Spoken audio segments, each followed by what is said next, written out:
আমাদের যে প্রতিপাদ্য বিষয় আমাদের যে প্রতিপাদ্য বিষয় ছিল যেটা যেটা রুল কুদ্দুস কাজল যেটা প্রথমেই বলেছেন যে এই রিপিটিশনটা মেনটেনেবল না। কেন মেনটেনেবল না? কারণ আমাদের অ্যাপিলেট ডিভিশন বারবার করে বলে দিয়েছে যে যখন ইলেকশন শিডিউল হয় এবং যতক্ষণ পর্যন্ত ইলেকশনের গেজেট হয় এই সময় পর্যন্ত সমস্ত বিবাদগুলোকে ইলেকশন ডিসপিউট বলা হয় এবং তার জন্যে রিট পিটিশন করা যায় না, সেখানে ইলেকশন ট্রাইব্যুনালের কাছে যেতে হয়। দ্বিতীয়ত যেটা উনি দেখিয়েছেন যে অধ্যাদেশের মাধ্যমে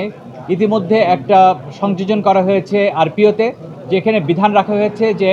এই আইনের অন্য কোনো কোথাও বা অন্য কোনো আইনে যাই বলা থাকুক না কেন, যদি কমিশনের কাছে কোনো তথ্য আসে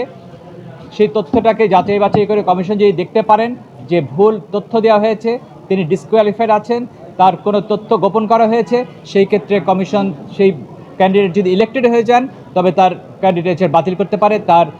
তিনি যদি জয়ী হন তবে তার ইলেকশন পুরো প্রসেস বাতিল করতে পারে। সুতরাং যে রিট পিটিশনার ছিলেন তার যথেষ্ট